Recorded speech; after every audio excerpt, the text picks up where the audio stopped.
Les poumons constituent l'organe de la respiration qui permet de fournir de l'oxygène à l'ensemble du corps et qui permet également d'éliminer le gaz carbonique qui est contenu dans le sang. Ce film va nous permettre de survoler l'anatomie de l'appareil respiratoire et d'en comprendre son fonctionnement. Les poumons sont situés à l'intérieur de la cage thoracique et reposent sur le diaphragme. Nous remarquons sur cette partie de la vidéo le poumon gauche en rouge et le poumon droit en bleu. La couleur bleue est le résultat de la présence de la plèvre, c'est-à-dire d'une fine membrane qui recouvre et protège les poumons. À gauche, cette plèvre a été enlevée. Pour mieux visualiser cette plèvre que nous avons laissée sur le poumon droit, nous allons également la retirer, ce qui est montré virtuellement au cours de cette séquence. Une rotation des poumons nous permet de visualiser la face inférieure de ceux-ci, visible sur cette partie de l'animation. Pour mieux étudier chaque constituant de l'appareil respiratoire proprement dit, nous allons retirer les organes de voisinage. Commençons par le thymus, coloré ici artificiellement en vert jaune.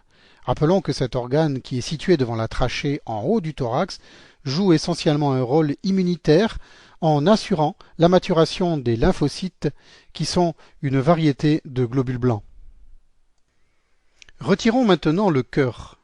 Il est situé dans le médiastin, c'est-à-dire la zone comprise entre le poumon droit à droite, le poumon gauche à gauche, la colonne vertébrale en arrière et le sternum en avant, ces éléments étant bien entendu invisibles sur cette partie de l'animation.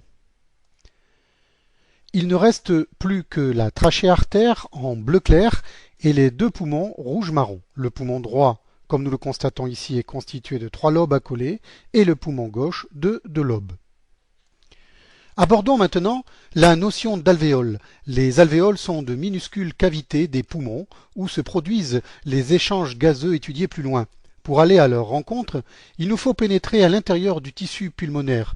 C'est ce que nous faisons maintenant virtuellement. Nous allons voir apparaître tout d'abord un regroupement d'alvéoles sous la forme de sacs alvéolaires. Ces sacs alvéolaires sont eux-mêmes situés au bout d'une bronchiole respiratoire, les petits tubes que nous apercevons maintenant. Ensuite, ces bronchioles respiratoires se regroupent au final pour aboutir à la trachée. Procédons maintenant à un zoom pour nous rapprocher de l'intérieur de la trachéartère. Ce conduit qui permet d'apporter l'air en provenance de la bouche jusque dans l'intérieur des poumons et comme nous allons le voir dans chaque alvéole pulmonaire. L'air inspiré, riche en oxygène et qui a pénétré dans les poumons sera ensuite rejeté, chargé alors de gaz carbonique mais dans le sens contraire. Pénétrons donc maintenant à l'intérieur de la trachéartère qui fait communiquer le larynx avec les bronches et sert au passage de l'air. Ceci est le début d'un long voyage à l'intérieur de cet organe constitué d'une superposition d'anneaux cartilagineux, comme nous le constatons sur l'animation, anneaux disposés horizontalement en forme de fer à cheval. La trachéartère, mais nous ne le voyons pas ici, est située en avant de l'œsophage, auquel elle adhère étroitement. Continuons notre voyage pour descendre plus profondément à l'intérieur des poumons, en direction d'un sac alvéolaire qui comprend lui-même plusieurs alvéoles, comme nous allons le constater ensuite. Notre voyage est quasiment terminé. Il aboutit à l'intérieur d'un petit sac situé à l'extrémité d'une bronchiole, élément terminal des ramifications bronchiques. C'est ici qu'ont lieu les échanges gazeux du poumon. Leur surface est d'environ 80 mètres carrés. À l'intérieur de l'alvéole pulmonaire que nous voyons ici, l'air donne une certaine quantité de son oxygène qui va partir dans le reste de l'organisme afin d'apporter de l'oxygène aux organes. Les petites bulles bleues que nous voyons ici matérialisent une bouffée d'oxygène. Ces bulles ont pris la direction de la paroi alvéolaire, plus précisément la paroi alvéolo-capillaire, où l'échange gazeux va pouvoir se faire avec les globules rouges qui, eux, sont situés de l'autre côté de l'alvéole. Nous allons imaginer un instant que nous sommes à la place de ces petites bulles d'air qui contiennent de l'oxygène. Avec elles, traversons la paroi alvéolo-capillaire. Le processus que nous sommes en train d'accomplir constitue l'enrichissement du sang en oxygène. Le schéma animé suivant nous permet de mieux comprendre le phénomène d'enrichissement du sang en oxygène qui permet de transformer le sang veineux rouge sombre en sang artériel rouge vif. Ce phénomène de transformation est appelé hématose. L'hématose est donc le processus physiologique ou biologique qui permet de transformer à l'intérieur des poumons du sang chargé en gaz carbonique en sang chargé en oxygène. Nous allons maintenant voir apparaître des petits points.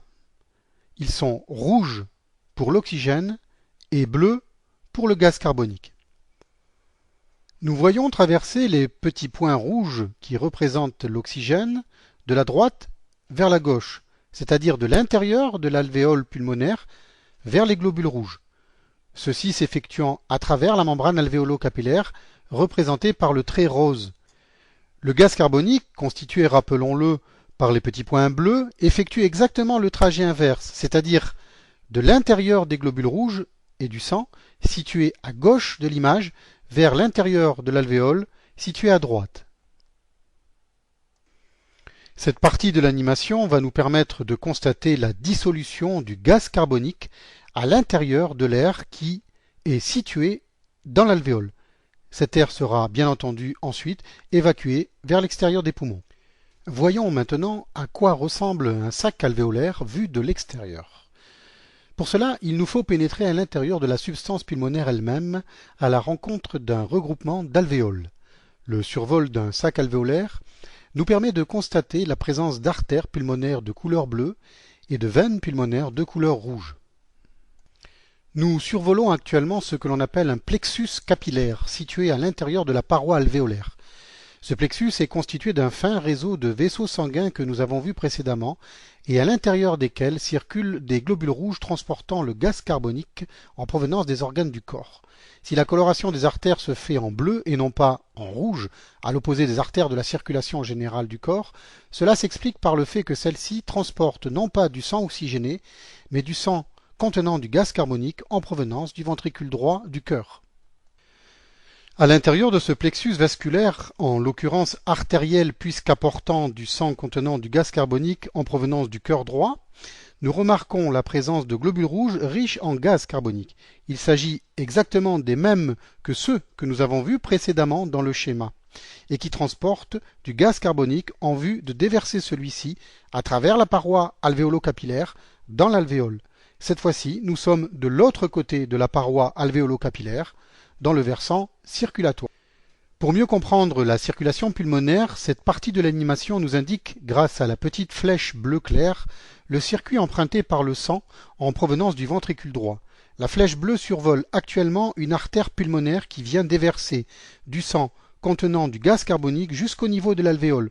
Ensuite, le sang emprunte cette fois-ci une veine pulmonaire en rouge pour repartir vers l'oreillette gauche du cœur en emportant cette fois-ci du sang riche en oxygène.